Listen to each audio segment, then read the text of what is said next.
Mon petit ami a fait comme si ma fausse couche n'existait pas, jusqu'à ce qu'un secouriste, un homme, lâche cette phrase. Si c'était la mienne, je la garderais tout contre moi. Là, il a littéralement perdu pied. J'étais enceinte de 11 semaines quand des douleurs aiguës et insupportables m'ont clouée dans la salle de bain, en pleurs et en sang, pendant que William, lui, restait tranquille au lit, absorbé par sa console avec son casque vissé sur les oreilles. J'ai dû ramper jusque dans la chambre et le secouer comme une folle pour qu'il remarque seulement ma présence. Il y a un problème avec le bébé. Je sanglotais pendant que le sang se répandait sur mon pyjama. Il a pris tout son temps pour enlever un écouteur. Qu'est-ce que tu racontes? Je saigne. Sérieusement? Je pense que je perds le bébé. Il s'est assis lentement, visiblement énervé, comme si je venais juste de gâcher un moment crucial. T'es certaine? C'est peut-être juste des pertes. Regarde, Google dit que c'est normal. J'ai été recroquevillée sur le carrelage, du sang partout et des caillots qui tombaient, quand il s'est enfin décidé à appeler les secours. Mais pas parce qu'il s'inquiétait, non. Parce qu'il me pensait trop dramatique et voulait qu'un professionnel confirme que j'en faisais trop.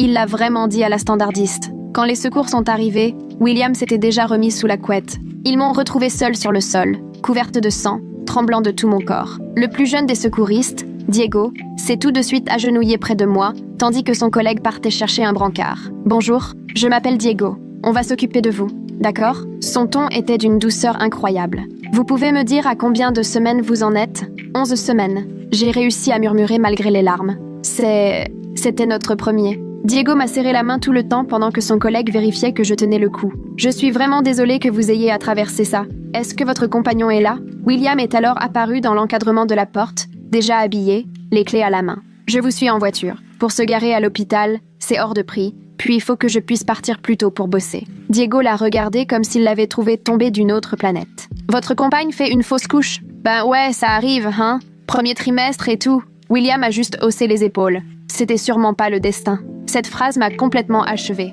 Je me suis écroulée en larmes. Diego s'est instinctivement placé entre William et moi, faisant barrage de son corps. « L'important, c'est que vous soyez le mieux possible, » m'a-t-il soufflé. Puis à son collègue. « Tu pourrais ramener des couvertures du camion ?» Elle est en état de choc. Pendant qu'on me mettait sur le brancard, Diego ne m'a pas lâché la main. « Je sais que c'est horrible. Vous êtes vraiment courageuse. » William a suivi, grommelant parce qu'il allait rater sa partie de poker chez un pote le lendemain. Il a même demandé combien de temps ça allait durer une fausse couche, prétextant une visioconférence le lendemain à 9h. Dans l'ambulance, Diego s'est installé à côté de moi pendant que son collègue conduisait, William étant déjà parti devant avec la voiture. Tout le trajet, il m'a tenu la main, me parlant doucement de tout, sauf de ce qui arrivait, de son chien, de la météo, d'une intervention drôle la semaine passée. Quand je me remettais à pleurer, il ne cherchait pas à minimiser ou à m'arrêter. Il disait juste « C'est une perte. Vous avez tout à fait le droit de pleurer. » À l'hôpital, William attendait dans la salle d'attente, vissé à son ordi portable. Diego m'a accompagné jusqu'au transfert, resté près de moi pendant que l'infirmière me basculait sur le lit d'hôpital. L'infirmière a proposé à William de venir, mais il a refusé, prétextant que le Wi-Fi était meilleur dans la salle d'attente. Diego n'était pas loin. Il finissait ses papiers tout en jetant des regards lourds de sens. Et d'un coup, il s'adresse à William, assez fort pour que tout le service entende. « Vous savez, j'ai assisté à des centaines de fausses couches au boulot. La plupart des compagnons ne lâchent pas la main de leur copine. Ils traversent ça ensemble, ils pleurent ensemble. » William n'a même pas décroché les yeux de son écran. Diego a rangé son matériel. Si elle était la mienne, je la tiendrais dans mes bras. Je lui dirais que ce n'est pas à cause d'elle. Je ferais tout pour qu'elle ne se sente pas seule à ce moment-là. Il a soufflé une pause. Mais peut-être que j'ai juste une idée dépassée de ce que c'est, l'amour. William a brutalement refermé son ordinateur et s'est précipité. « Pour qui vous vous prenez ? Je suis celui qui a tenu la main de votre compagne pendant qu'elle perdait votre enfant, » a répondu Diego imperturbable. « Vous étiez occupé à lire vos mails. Elle dramatise. C'est juste une fausse couche. Juste une fausse couche ?» ai-je soufflé depuis le lit. « C'était notre bébé, William. » Il a levé les yeux au ciel. « C'est même pas encore un bébé, hein ? C'est quoi la taille d'un citron vert ? » « Une framboise, » a corrigé doucement Diego. « À 11 semaines, ça fait la taille d'une framboise. » William s'est énervé. « Et vous sauriez ça comment, vous ? Parce que j'ai traversé 3 fausses couches avec ma femme. Je connais toutes les tailles de fruits, des myrtilles à la pastèque, parce que c'est à 8, 11 et 20 semaines qu'on les a perdues. Et à chaque fois, je suis restée avec elle. J'ai tout mis de côté, j'ai pleuré avec elle. Tout le service s'était figé. William était rouge pivoine, les poings serrés. « Sortez d'ici, laissez ma copine tranquille. » « Avec plaisir. » Diego m'a lancé un regard appuyé. « Vous méritez mieux que quelqu'un qui traite votre souffrance comme un simple contretemps. » C'est là que William a complètement perdu les pédales. Il s'est jeté sur Diego, sans se soucier une seconde de ma vulnérabilité, ni du fait que chaque geste pouvait m'abîmer encore plus. moi, déjà brisé. Les agents de sécurité sont arrivés à toute allure, l'ont chopé au vol et tiré en arrière si violemment qu'il a bien failli tomber. J'ai hurlé, la voix brisée, pendant que 2 membres du personnel s'interposaient entre William et Diego. C'était devenu un vrai chaos. Les infirmières accouraient autour du lit, quelqu'un appelait l'infirmière référente, et tout mon corps tremblait tellement que les barrières du lit vibraient. Une soignante appuyait sur mon poignet pour vérifier mon pouls, une autre resserrait un brassard de tension plus que jamais trop serré. Mon cœur battait à tout rompre dans mes tempes. Je n'arrivais plus à arrêter de trembler ni à réaliser que William venait de s'en prendre à quelqu'un devant moi, pendant que j'étais en train de perdre notre bébé. Le chef de la sécurité s'est interposé entre William et le reste de l'équipe, main levée, pendant que son collègue tenait fermement William par l'épaule. Diego, lui, avait reculé, les mains bien en vue, le visage impassible malgré les insultes de William qui ne lâchait pas prise. L'agent s'est penché vers lui pour lui demander s'il allait bien, et Diego a fait non de la tête, croisant brièvement mon regard, inquiet, avant de détourner les yeux.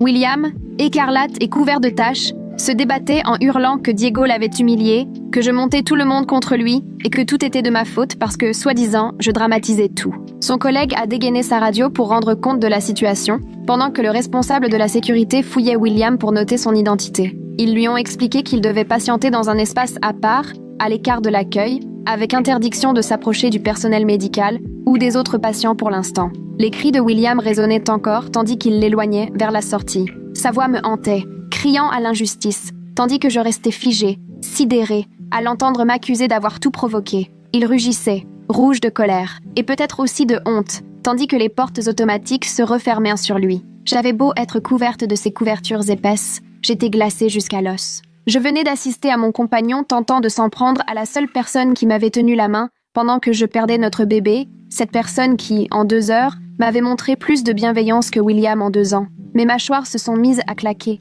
impossible de les contrôler. L'infirmière des urgences a fait son retour auprès de moi, a posé délicatement sa main sur mon bras, puis s'est affairée autour de moi en enroulant un nouveau brassard à tension. Son toucher était si attentionné que j'ai senti les larmes me monter aux yeux. Elle a posé une perfusion dans ma main, le picotement de l'aiguille noyé dans tout le reste, puis elle a accroché la poche et injecté un produit contre la douleur, en m'expliquant qu'une échographie serait nécessaire pour comprendre ce qu'il en était de la grossesse. Le médicament m'a enveloppée d'un voile cotonneux, tandis que la douleur dans ma poitrine restait vive. Elle m'a demandé qui je souhaitais avoir près de moi pour l'examen, question suspendue dans l'air. Soudain, j'ai compris, comme une évidence, que je ne voulais pas de William ici, ni maintenant, ni jamais peut-être. Je lui ai répondu que je préférais être seule. Elle a acquiescé en silence, comme si c'était la chose la plus naturelle après tout ce à quoi elle venait d'assister. Elle m'a pris la main, promettant de rester avec moi tout le temps. Le médecin des urgences n'a pas tardé. Elle s'est installée à côté du lit, l'air à la fois doux et sérieux, pour m'annoncer qu'au vu des symptômes et de la perte de sang,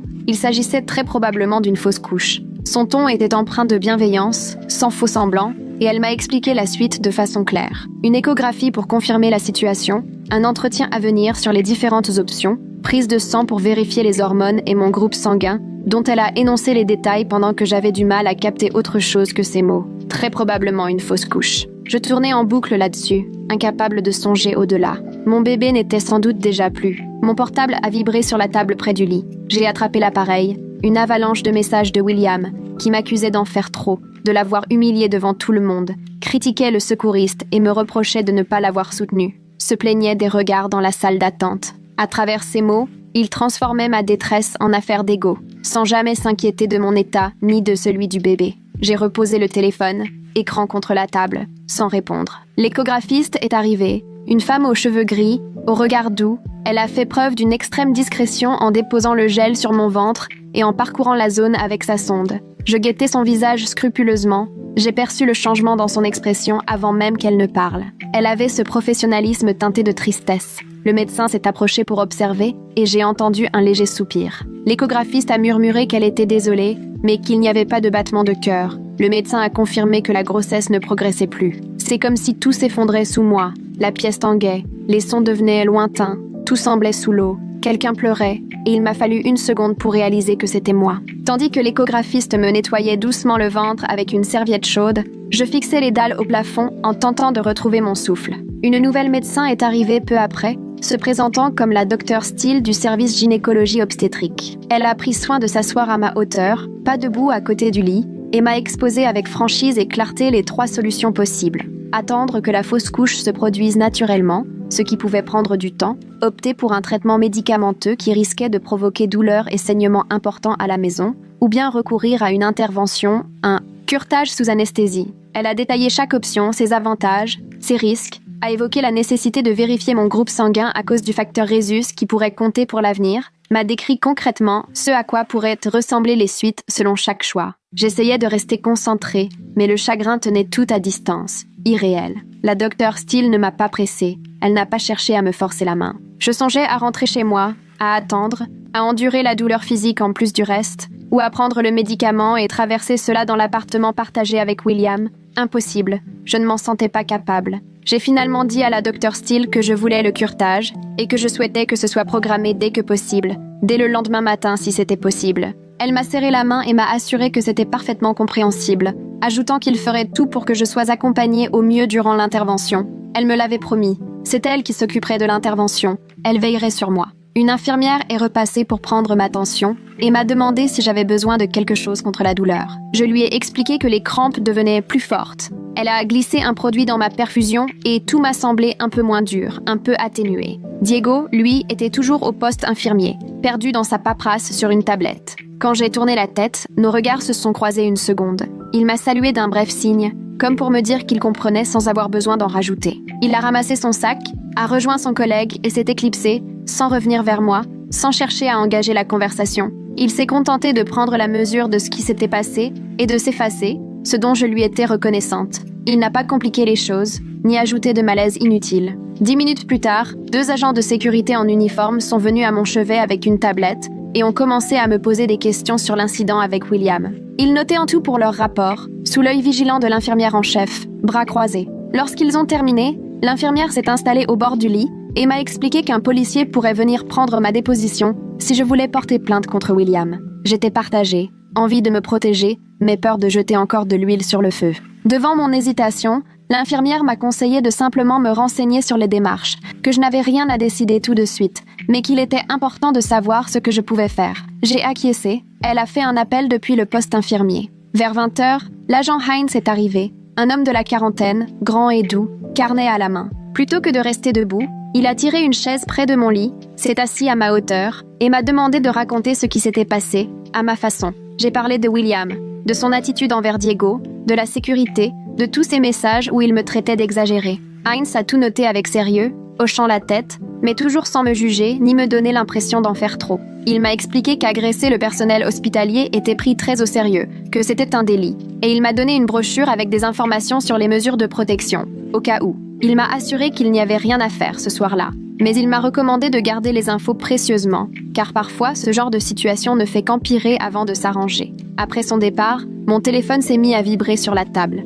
C'était William qui enchaînait les messages. Selon lui, j'en faisais trop. Je l'avais mis dans l'embarras et humilié devant tout le monde. J'avais fait passer le mot auprès du secouriste que c'était un mauvais petit ami, et à l'entendre, les agents de sécurité l'avaient traité comme un criminel, alors qu'il ne faisait que défendre son couple. Je regardais tous ces messages qui retournaient la situation contre moi, comme si son comportement était de ma faute, cherchant à se faire passer pour la victime de sa propre violence. Pas un mot sur ma santé, sur le bébé ou sur ce que le médecin avait pu dire. Il n'était préoccupé que par l'image que ça donnait de lui. Je suis restée longtemps à faire défiler ces messages, puis j'ai finalement éteint mon téléphone et les retourné pour ne plus voir l'écran. Le lendemain matin, le curetage a eu lieu au bloc, sous les lumières crues et le balai des machines. Le docteur Steele était présente, en tenue de chirurgie, prenant soin de tout m'expliquer, étape par étape, avant que je sois endormie, vérifiant que j'avais compris ce qui m'attendait au réveil et les soins à prévoir. L'anesthésiste m'a branché à la perfusion, m'a demandé de compter à rebours à partir de 10. Je crois que je suis arrivée à 7. Quand je me suis réveillée en salle de repos,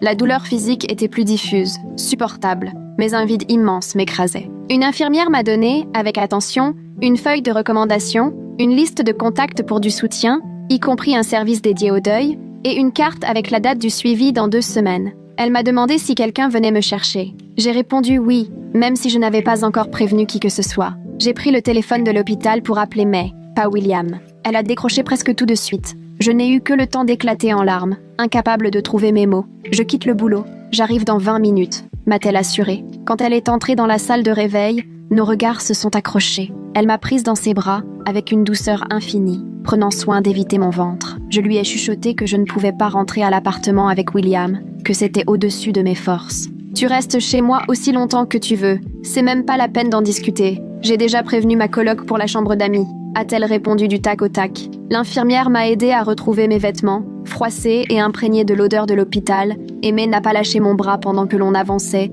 lentement, jusqu'à sa voiture. Le premier soir chez elle, allongée dans le lit d'appoint de la chambre d'amis, je fixais le plafond, incapable de fermer l'œil malgré les antalgiques censés m'assommer. Le matelas était accueillant, les draps fleurant bon la lessive à la lavande, mais ma tête repassait toute en boucle. Chaque crampe me rappelait la perte du bébé, la fin de cette grossesse interrompue par chirurgie. Le silence de la pièce était à la fois doux et oppressant. J'entendais May, discrète dans la cuisine pour ne pas me déranger, et je me sentais à la fois profondément reconnaissante et embarrassée d'envahir son espace. Le lendemain matin, May m'a préparé des œufs et des tartines, posé une assiette devant moi à la table de la cuisine. Au moment de servir le café, elle a suggéré, l'air de rien, que je bloque le numéro de William, comme si elle commentait la météo. J'ai pris mon téléphone, hésité un moment devant le réglage, incapable d'appuyer sur bloquer, ne parvenant qu'à couper ses notifications sans franchir totalement le pas. Mais n'a pas insisté, ne m'a pas reproché mon hésitation. Elle s'est contentée de me dire que je le saurais quand ce serait le bon moment, et cette délicatesse m'a fait du bien.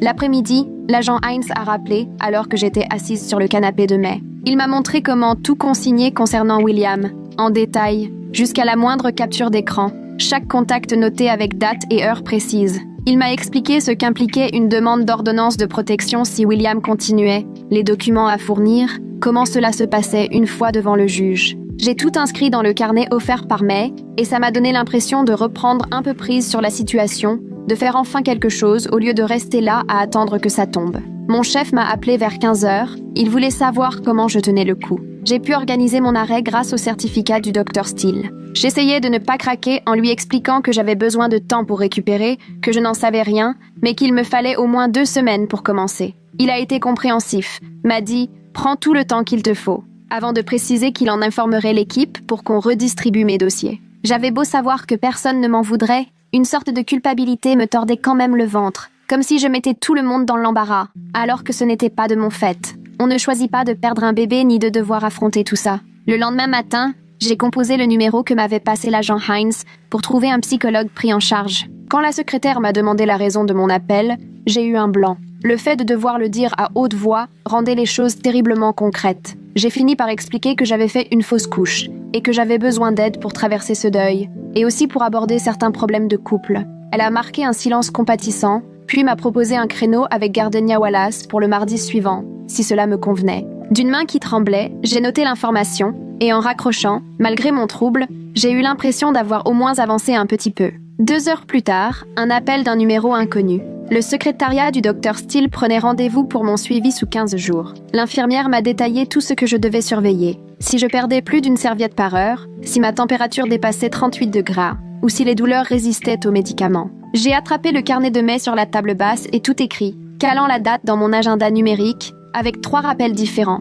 histoire d'éviter toute mauvaise surprise. Avoir ce genre de repère précis m'apaisait un peu, comme si j'avais enfin quelque chose de tangible à quoi m'accrocher, au milieu de tout ce qui tanguait sous mes pieds. 4 jours après la fausse couche, j'étais affalée en jogging sur le canapé de May, quand l'interphone a sonné. May, occupée à préparer le repas, a décroché, et je l'ai tout de suite entendu changer de ton. Une voix soudain glaciale, ferme, comme jamais je ne l'avais entendue. « Vous devez partir », a-t-elle lancé à l'interphone. Aussitôt, tout mon corps s'est figé. Je savais déjà que c'était William, même avant qu'elle ne prononce son nom. Il hurlait dans l'interphone, exigeant de me voir, sa voix pleine de colère et de mépris, comme si tout cela relevait d'un caprice de ma part. Mais May, implacable et calme, n'a pas cédé. Elle n'est pas disponible. Vous devez partir. J'étais scotchée sur le canapé, le cœur battant à tout rompre, persuadée que j'allais être malade. William persistait, criait que c'était insensé, que j'en faisais des tonnes. Alors May a averti, sans hausser la voix, qu'elle appellerait la police s'il ne s'en allait pas. Puis elle a coupé net, sans attendre de réponse. Elle m'a ensuite retrouvée, recroquevillée dans le salon, et venue s'asseoir près de moi avec son portable pour noter la date, l'heure et ce qui venait de se passer, exactement comme nous l'avait recommandé l'agent Hines. Après, elle m'a demandé si ça allait. J'ai fait un signe de tête, même si c'était loin d'être vrai. Je n'aurais pas su quoi dire de toute façon. Cette nuit-là encore, impossible de dormir. Je n'arrêtais pas de repenser à William, planté devant l'immeuble comme s'il avait tous les droits. Vers 2h du matin, j'ai fini par me lever pour fouiller la pochette remise à l'hôpital. Il y avait des infos sur les groupes de soutien, les thérapies et les papiers envoyés par mail pour Gardenia. Une rubrique conseillait d'écrire dans un carnet pour traverser l'épreuve. J'ai trouvé un cahier vierge dans le bureau d'amis et j'ai entamé la première page, la date tout en haut. Puis j'ai commencé à tout déballer. Le carrelage froid de la salle de bain, le sang, William qui ne voyait rien. J'ai dû m'arrêter 3 fois en pleurant, mais j'ai continué. J'ai noté Diego me tenant la main dans l'ambulance, William qui essayait de s'en prendre à lui aux urgences, la perte du bébé et cette impression douloureuse que mon corps avait raté sa seule mission. 6 pages plus tard, la main crispée, j'étais lessivée, mais avec le sentiment d'avoir laissé sortir enfin quelque chose qui m'oppressait depuis si longtemps. Le mardi, j'ai pris le bus pour rejoindre le cabinet de Gardenia, dans un immeuble du centre. La salle d'attente était apaisante, un gris doux au mur, des plantes vertes dans les coins. Une femme de mon âge est venue m'accueillir, c'était Gardenia, qui m'a serré la main avec douceur. Son bureau respirait la bienveillance, un canapé, un fauteuil, une lumière douce, la boîte de mouchoirs qui s'impose sur la table. Elle m'a invité à m'installer où je voulais. J'ai choisi le canapé, et là, sans même réfléchir, les larmes ont coulé toutes seules.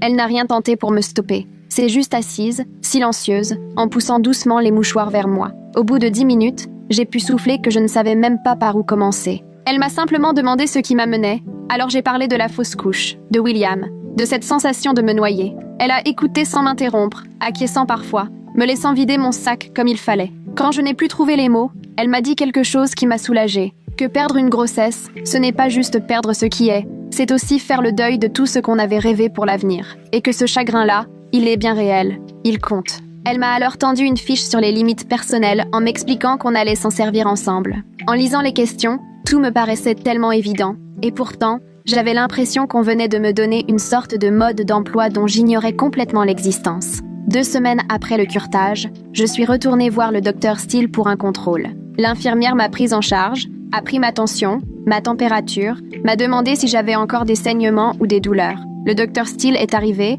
a vérifié rapidement que tout cicatrisait bien, puis m'a dit que la guérison physique suivait son cours, que mon corps réagissait normalement. Elle a aussi demandé comment je me sentais moralement, si j'étais bien entourée. Je lui ai parlé de mon séjour chez May et du début de la thérapie. Elle m'a demandé, sans détour, si je me sentais coupable de la fausse couche. Et j'ai acquiescé, car ce sentiment continuait à peser dans mon ventre. Elle m'a fixé et m'a affirmé, avec assurance, que rien de ce que j'avais pu faire n'était en cause. Ni le stress, ni le sport, absolument rien. Elle a ajouté que la majorité des fausses couches du premier trimestre étaient dues à des problèmes chromosomiques survenus dès la conception. On a parlé fertilité et d'une éventuelle nouvelle grossesse, un jour. Elle n'a rien promis, n'a rien forcé, elle s'est contentée d'exposer la réalité médicale. Quand je lui ai demandé si mon corps pourrait supporter une grossesse jusqu'au bout, elle a répondu que sans doute oui, mais qu'on n'aurait jamais de certitude. J'ai beaucoup apprécié qu'elle ne cherche pas à me bercer d'illusions. Le soir suivant, alors que je pliais du linge dans le salon, May m'a tendu son téléphone. Elle avait fait une capture d'écran d'une conversation de groupe avec quelques amis en commun.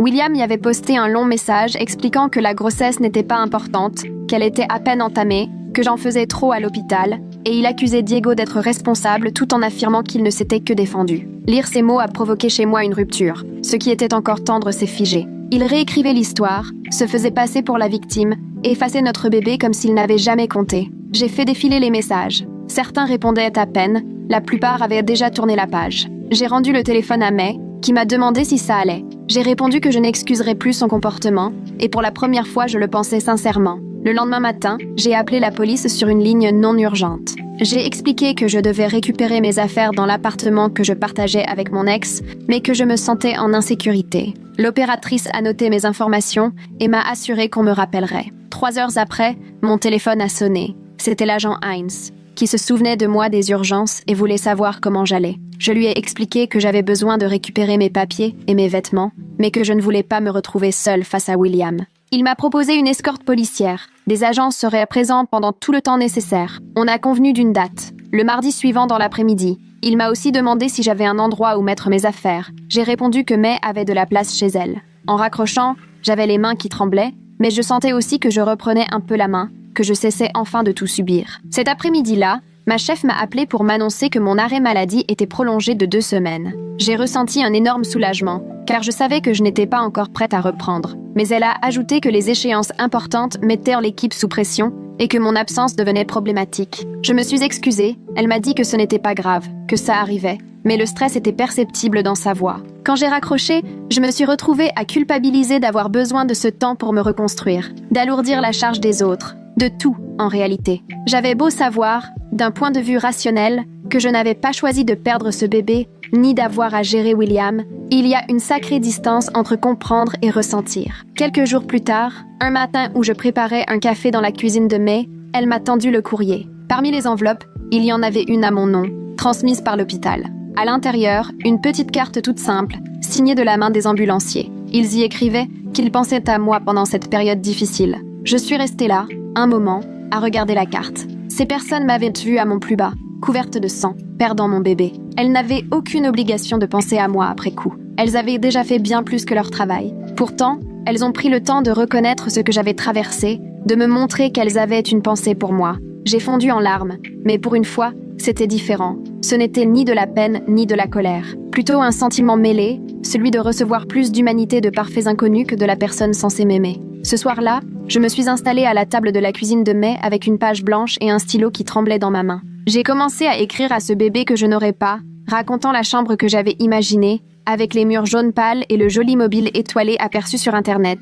J'ai écrit que je voulais lui lire une histoire chaque soir, l'emmener au parc le dimanche, lui apprendre à faire des sablés. Quand tu seras grand, j'ai écrit combien j'étais désolée de ne pas avoir pu le protéger, que mon corps l'avait laissé tomber, qu'il méritait tellement mieux que ce qu'il avait eu. Les mots sont venus pendant 3 pages, jusqu'à ce que ma main se fatigue et que mes larmes se mêlent à l'encre. J'ai plié la lettre avec soin et l'ai glissée dans mon journal, là où personne ne la trouverait. Mettre tout ça sur papier, c'était comme poser, enfin, le poids que je traînais depuis l'hôpital. Le lendemain matin, la référente de l'hôpital a appelé pour fixer un rendez-vous pour parler de sécurité. Son bureau était dans le même bâtiment que les urgences, mais dans une aile plus discrète, décorée de plantes et de fauteuils confortables. Elle s'est présentée, puis a sorti une pochette pleine de documents sur les procédures de protection. Elle m'a détaillé chaque étape, expliqué comment monter le dossier, quels éléments pouvaient constituer des preuves, à quoi s'attendre pendant l'audience. Elle m'a encouragée à réfléchir à tous les scénarios où William essayerait de reprendre contact et m'a aidée à anticiper les réponses à avoir.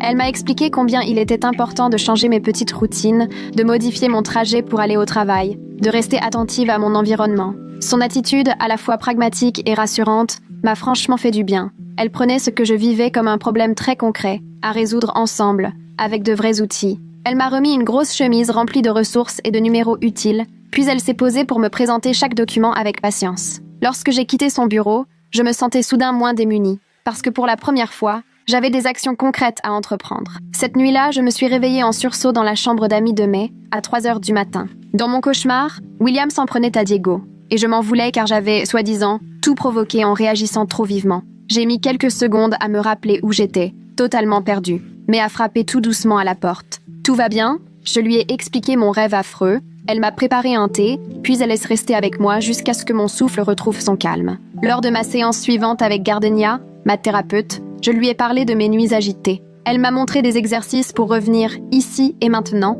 en m'invitant à repérer 5 choses que je voyais, 4 à toucher, 3 à entendre. Elle m'a expliqué qu'un traumatisme n'obéissait pas au temps, que mon cerveau faisait simplement du mieux qu'il pouvait pour digérer tout ça. Elle m'a aussi donné quelques conseils pour mieux dormir, comme garder une veilleuse allumée la nuit. Savoir que mes cauchemars étaient trop normaux m'a en quelque sorte enlevé un poids. Les jours suivants, mon téléphone n'arrêtait pas de vibrer à cause des messages des amis que William et moi avions en commun. Il avait posté des allusions vagues sur Internet, parlant de soi-disant trahison et de mensonges. Les gens voulaient savoir ce qui se passait, si j'allais bien, si ce que William laissait entendre était vrai. J'ai répondu brièvement à 2 d'entre eux, leur disant que je n'avais pas envie d'en parler et leur demandant de respecter mon intimité. Puis, j'ai désactivé tous mes comptes, trop de pression, impossible à gérer à un moment où je devais juste penser à ma reconstruction. Me déconnecter, c'était comme fermer la porte sur un brouhaha dont je ne voulais plus. La date de l'audience pour la demande d'ordonnance de protection est arrivée bien plus vite que je ne l'aurais cru. Toute la semaine d'avant, je l'avais passé à réunir les papiers, aidé au téléphone par l'agent Hines. On avait tout détaillé, ce qui s'était passé à l'hôpital, la fois où William s'était pointé chez May, les emails qu'il m'avait envoyés. Hines m'a expliqué à quoi m'attendre à l'audience, qui serait dans la salle, quel genre de questions le juge pourrait me poser. Il m'a bien rappelé que j'apportais des preuves et que j'avais des témoins. J'étais toujours morte de trouille à l'idée de croiser William devant le tribunal. Mais au moins, tout était clair dans ma tête, et ça m'a aidé à tenir. May avait pris sa matinée pour m'accompagner. On a attendu ensemble, assise sur un banc inconfortable du couloir du tribunal, le cœur serré, jusqu'à ce qu'on m'appelle. Elle m'a raconté la mésaventure de son chat qui, en pleine nuit, avait fait tomber une plante et s'était éclaté tout seul dans le pot. J'ai ri, pour la première fois depuis des jours. Sa présence douce m'a donné du courage, surtout quand je sentais mes mains se remettre à trembler. J'ai compris alors la valeur incroyable d'avoir quelqu'un à ses côtés, sans attente, sans justification, juste pour être là. Quand on s'est enfin levé, William s'est retrouvé en face de nous, dans le couloir. Il s'est avancé vers moi, l'air triste, les bras ouverts, comme s'il voulait me prendre dans ses bras. Il a commencé à s'excuser, à dire qu'on pourrait peut-être discuter. Les recommandations de la référente me sont revenues en mémoire. Il fallait poser des limites fermes. Je lui ai dit que je ne pouvais pas lui parler, et j'ai poursuivi mon chemin vers la salle. Il a crié derrière moi que j'étais injuste. J'ai eu toutes les peines du monde à ne pas me retourner pour me justifier ou le rassurer, cet automatisme qui me collait à la peau. Devant la juge, elle a relu calmement le rapport de l'hôpital, les notes du Dr Steele et ma lettre. Elle m'a posé quelques questions sur les faits et sur mon sentiment de sécurité. J'ai essayé de répondre aussi clairement que possible. William a voulu intervenir 2 fois, mais la juge l'a fermement interrompu. Après avoir tout examiné, elle a prononcé une ordonnance de protection de 6 mois. Le visage de William est devenu cramoisi pendant qu'elle lui énonçait les restrictions imposées et les conséquences en cas d'infraction. Je me suis sentie à la fois soulagée et complètement vidée, sidérée que ce moment si important soit expédié en un quart d'heure. En sortant, mes mains tremblaient encore, même après avoir obtenu ce pourquoi j'étais venue. Même amené s'asseoir sur un banc au soleil pour m'aider à souffler un peu. Elle ne m'a pas dit que c'était fini, ni que tout irait bien. Elle s'est contentée de s'asseoir près de moi, le temps que j'intègre enfin que j'étais en sécurité. 3 jours plus tard, la police est intervenue. 2 agents m'attendaient devant l'appartement qu'on partageait. Ils sont restés devant la porte pendant que je fourrais en vitesse l'essentiel dans des cartons et des sacs poubelles. Je faisais le tour des pièces, prenant vêtements, papiers et les quelques objets vraiment à moi. Dans la salle de bain, en ouvrant un tiroir pour récupérer ma brosse à dents, je suis tombée sur un ticket de caisse pour des vitamines prénatales achetées 2 mois plus tôt. Je me suis laissée tomber par terre et j'ai pleuré 5 minutes. Les agents ont attendu sans rien dire. Puis j'ai séché mes larmes, emballé les dernières affaires et quitté l'appartement sans me retourner, sur ce lieu où j'avais cru construire quelque chose. Rompre le bail a demandé 3 passages au bureau du propriétaire et un chèque de 800 $ qui m'est resté sur l'estomac.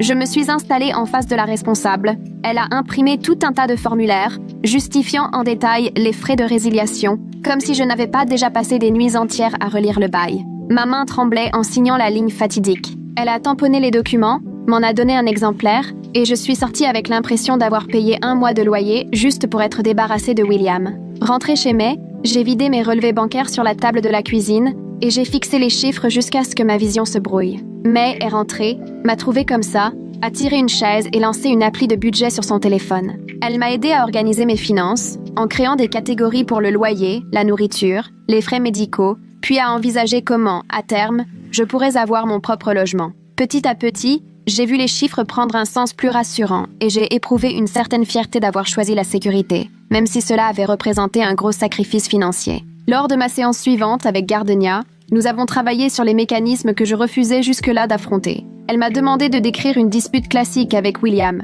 et j'ai expliqué comment je m'efforçais toujours de rester calme pour ne pas empirer les choses.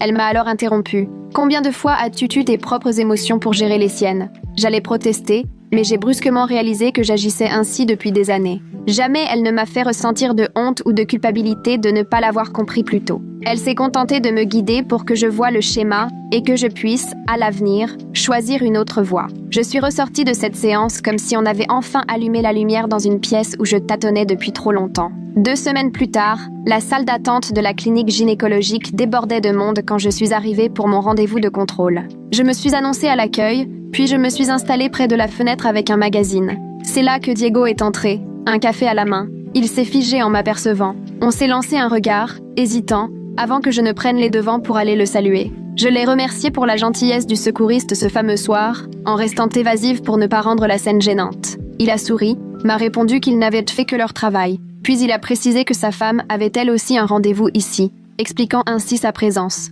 Sa façon de le dire était simple, sans aucune ambiguïté, et j'ai vraiment apprécié qu'il ne cherche ni à jouer les chevaliers servants, ni à devenir mon confident. On a échangé à peine 2 minutes, le temps que sa femme sorte des toilettes. Il m'a salué et s'est éclipsé. De mon côté, je me suis rassise avec le sentiment d'avoir tourné une page sans pour autant dramatiser ce qui s'était passé. Le samedi suivant, May m'a donné un coup de main pour charger dans sa voiture les affaires de bébé que j'avais achetées avant la fausse couche. Juste quelques bodys, un éléphant en peluche et des livres que j'aurais aimé lire un jour. On les a portés ensemble à une association d'aide à la grossesse en centre-ville et nous avons remis le sac à l'accueil. La bénévole nous a demandé si on voulait un reçu pour les impôts, mais j'ai décliné. Je n'avais pas envie qu'un document atteste de cette perte dans quelque dossier que ce soit.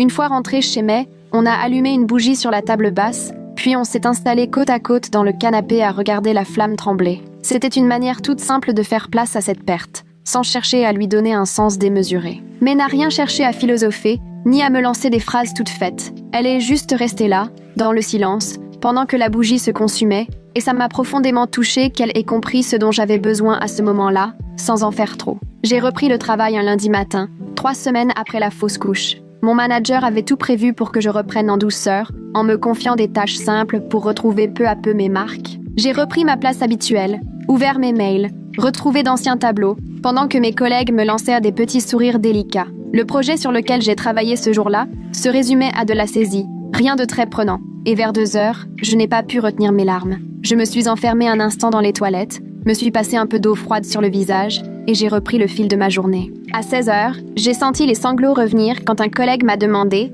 d'un ton hésitant, comment j'allais. Malgré tout, j'ai réussi à aller jusqu'au bout de la journée et j'ai ressenti enfin un début de normalité qui revenait dans ma routine. Mercredi matin, un mail de William est tombé, envoyé depuis une adresse inconnue. Il demandait qu'on puisse parler et râlait au sujet de l'ordonnance de protection qui, selon lui compliquait la vie. En le lisant, j'ai senti mes mains se mettre à trembler, mais j'ai immédiatement pensé au plan de sécurité que l'officier Hines m'avait aidé à préparer. J'ai pris une capture d'écran du mail, puis, sans répondre à William, j'ai contacté Hines pour lui transmettre le message, accompagné d'une brève note expliquant la situation.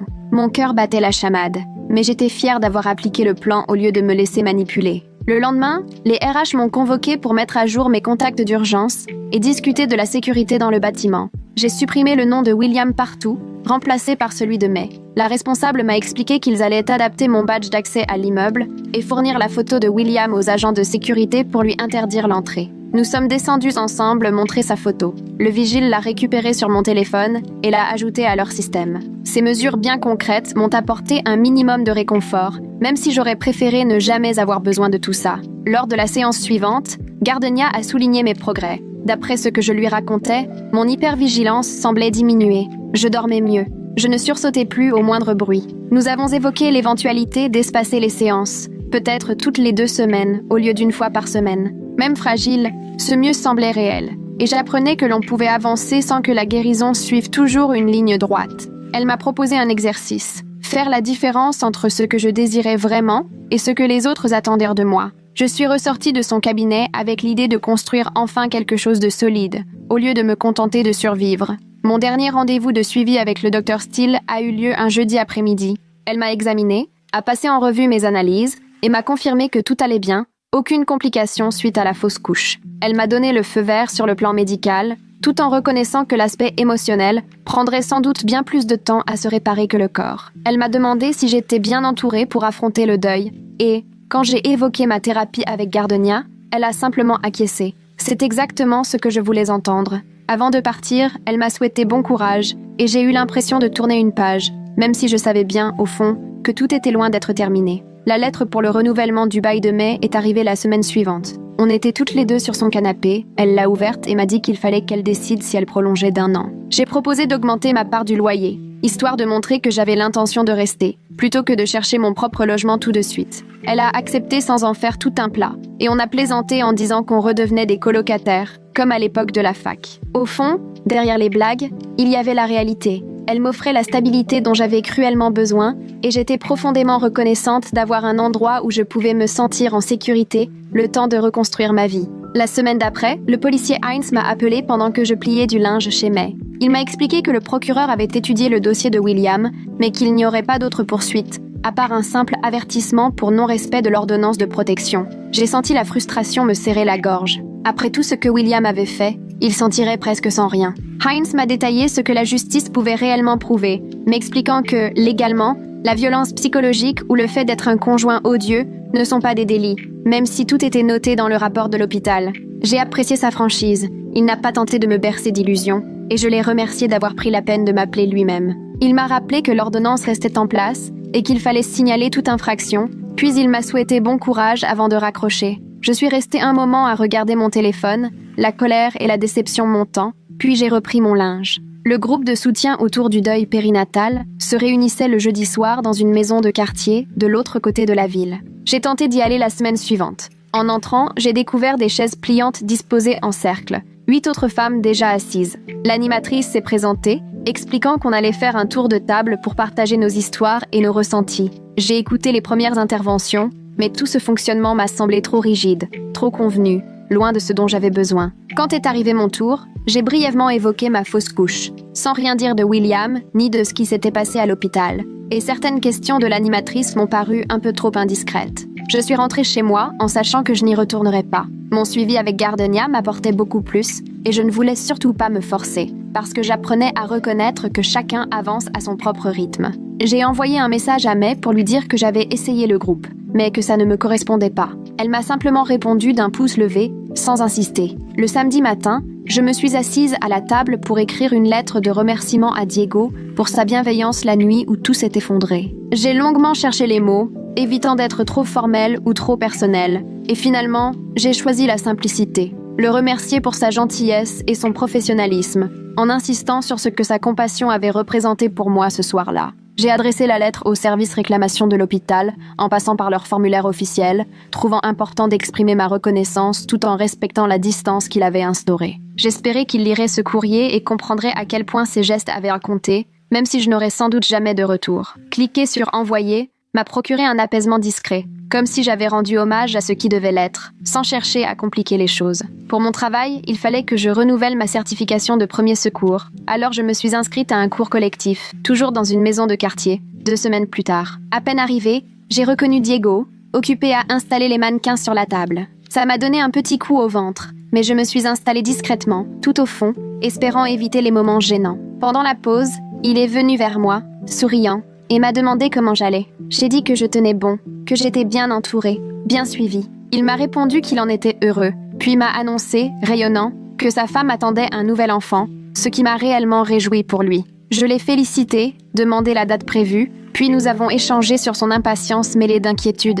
Cette inquiétude naturelle avant une naissance. La conversation est restée simple, respectueuse, sans ambiguïté ni malaise. À la fin de la pause, nous avons repris nos places, et j'ai ressenti une vraie paix, comme si notre lien avait été reconnu, sans jamais être détourné. Lors de la séance suivante avec Gardenia, nous avons abordé mes sentiments à l'égard de Diego. Elle m'a aidé à comprendre qu'ils étaient surtout liés à ce que j'avais éprouvé en situation de crise, ce sentiment de protection, d'écoute attentive, plus qu'à une attirance véritable. Nous avons discuté de la distinction entre une genuine connexion et l'urgence d'être secouru, entre une relation construite et un attachement forgé dans la douleur. Gardenia m'a invité à réfléchir à ce que Diego incarnait pour moi. Sa gentillesse prenait des allures d'héroïsme face à la cruauté qui était devenue ma normalité avec William. Quelque chose s'est relâché en moi à l'idée que je pouvais apprendre à ne plus attendre d'être sauvée, mais de devenir moi-même la personne qui veillait sur mon propre équilibre. J'ai réalisé combien j'étais restée avec William par l'espoir qu'il changerait, que tout finirait par aller mieux, attendant qu'il me sorte du naufrage au lieu d'agir. Gardenia m'a donné un exercice,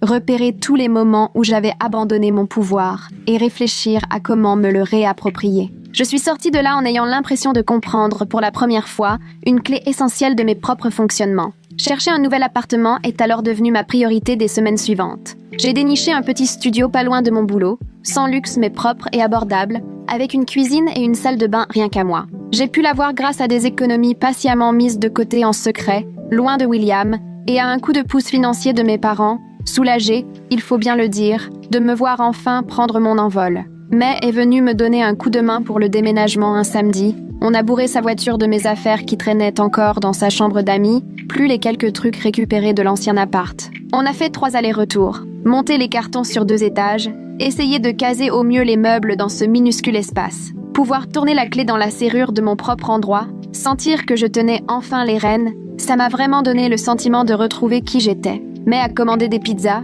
et on a mangé assise par terre sur mon sol tout neuf, directement dans la boîte, en plaisantant sur mon côté minimaliste. Quand elle est partie, je me suis retrouvée seule au milieu du studio, vidée mais fière d'y être arrivée toute seule, d'avoir franchi ce cap.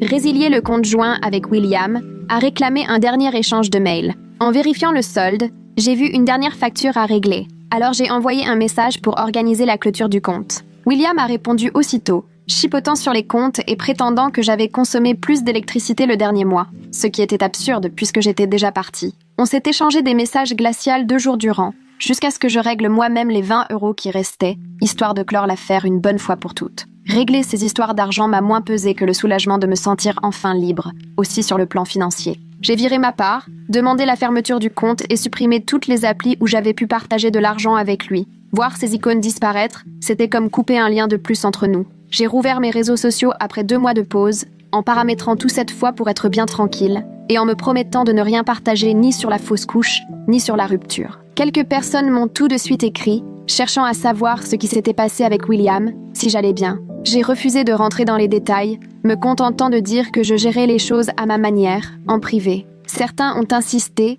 réclamant des explications ou me prodiguant des conseils non sollicités. Étonnamment, j'ai trouvé ça facile de rester vague, de les laisser sur leur faim. J'ai arrêté de suivre quiconque me donnait l'impression de devoir me justifier et j'ai resserré mon fil à mes vrais proches. Revenir sur les réseaux m'a semblé nettement plus supportable maintenant que je savais préserver mes limites, même là-dessus. Puis la fameuse date sur mon calendrier est arrivée, tout début d'été. Ça aurait dû être mon terme, le jour où j'aurais dû rencontrer mon bébé, si tout s'était passé autrement. J'ai posé un jour « absence personnelle » sur le planning, sans préciser. J'ai passé la matinée seule dans mon atelier. J'ai rallumé la même bougie que la première fois et relu la lettre écrite des mois plus tôt à ce bébé que je n'aurais jamais. Je me suis laissée pleurer, sans chercher à cacher ou analyser mes larmes. Juste moi, par terre, face à cette absence. Vers midi, May m'a envoyé un petit message, juste un cœur et la promesse d'être là si j'avais besoin, sans s'imposer. J'ai vraiment apprécié qu'on me laisse vivre ce deuil à ma façon, de marquer ce moment, sans avoir à me justifier ou à exposer mon intimité. Le soir venu, j'étais épuisée mais apaisée, comme soulagée d'avoir pu rendre hommage à quelque chose d'important. Mon premier vrai projet depuis mon retour au boulot s'est achevé la semaine suivante. Retrouver confiance en moi a été progressif, mais ce projet a été la preuve que je pouvais reprendre le cours de ma vie pro. Ma responsable m'a reçue pour l'entretien trimestriel, a salué mon travail et mon souci du détail, parlant déjà de nouvelles responsabilités, peut-être même de gérer une petite équipe sur la prochaine mission. Je me suis sentie portée par une vague d'assurance, persuadée d'avoir encore bien plus à donner, que tout ce que j'avais traversé n'avait rien ôté à ma compétence. De retour à mon bureau, j'ai réalisé que je recommençais tout doucement à me projeter dans l'avenir. 3 semaines plus tard, j'ai reçu à mon studio une grosse enveloppe avec l'adresse d'un cabinet d'avocats. Debout dans ma cuisine, j'ai ouvert la lettre, signée par l'avocat de William. Quelques excuses, très sèchement formulées, expliquant que William regrettait ce qui s'était passé à l'hôpital, reconnaissait que son comportement n'avait pas été adapté dans une telle situation. Je l'ai relu 2 fois, espérant y trouver un soupçon d'authenticité, mais tout sonnait comme une formalité pour respecter la décision du juge. Rien de plus. Pas un mot sur le bébé perdu, pas la moindre allusion aux mois de distance et d'indifférence qui avaient mené à cette nuit. J'ai rangé la lettre avec les autres papiers officiels, un peu soulagée finalement de n'avoir rien à répondre. Gardenia m'avait dit que le pardon n'est jamais une obligation, surtout pas envers quelqu'un qui ne cherche à se racheter qu'à cause d'une injonction du tribunal. J'ai refermé le dossier et repris la préparation du dîner, un peu surprise de voir comme la vie de William m'importait si peu désormais. La semaine suivante, un midi, May m'a parlé du collègue d'une de ses amies tout juste séparée, qui se demandait si je voudrais prendre un café avec lui. J'ai eu un petit nœud au ventre, partagé entre gêne et curiosité de savoir si je me sentais prête à envisager une nouvelle rencontre. May a fait attention à ne rien brusquer, me précisant que ce n'était qu'un café, histoire de discuter avec quelqu'un sans pression, pour le plaisir de la conversation. J'ai fini par accepter, surtout parce que j'ai confiance en May, et parce qu'un café ne m'engageait à rien. Le type s'appelait Jason.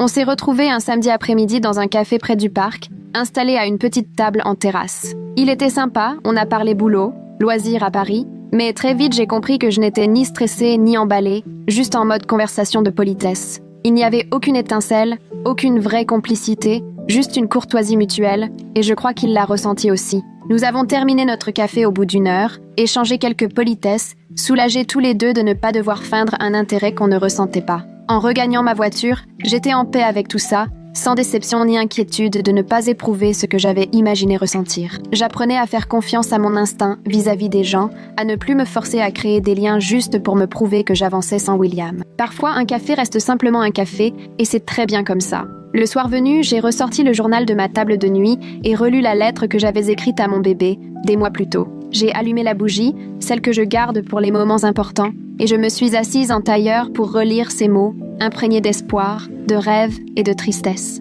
Le chagrin est revenu, mais il n'avait plus la même violence. Il était devenu plus doux, quelque chose que je pouvais contenir sans qu'il m'anéantisse. Je me suis autorisée à pleurer, sans chercher à comprendre, sans culpabiliser ni me dire que j'aurais déjà dû tourner la page. Les larmes sont venues, je les ai accueillies, en pensant à cette petite vie qui avait grandi en moi pendant 11 semaines, à tout ce que nous n'aurions jamais partagé. La flamme de la bougie vacillait dans le silence de l'appartement. J'ai ressenti tout le poids de la perte, et en même temps, la force d'y avoir survécu. Le deuil était toujours là, et il resterait sûrement présent, mais il avait pris une forme différente, que je pouvais porter à côté du reste de ma vie, au lieu de m'écraser. J'ai refermé le journal, soufflé la bougie, épuisé, mais allégé. 6 mois après cette nuit terrible aux urgences, je me retrouvais assise dans mon propre appartement, un vendredi soir, l'ordinateur ouvert, en train de finir quelques mails professionnels. L'ordonnance de protection contre William était toujours valable. Il en restait 4 mois, et je n'avais pas eu de nouvelles depuis la lettre de son avocat. Mon compte bancaire avait retrouvé une certaine régularité, l'épargne grossissait, preuve que j'étais capable de gérer mes finances sans que personne ne mette son nez dedans. Mais m'avait proposé par texto d'aller dîner le lendemain, et j'avais recommencé les séances avec Gardenia tous les 15 jours. Ça m'aidait à avancer. Ma responsable me donnait plus de responsabilités, et je m'en sortais bien, retrouvant peu à peu confiance en moi après ces mois de doutes incessants. Le studio était petit, mais il était à moi, avec des serrures dont j'avais seule la clé,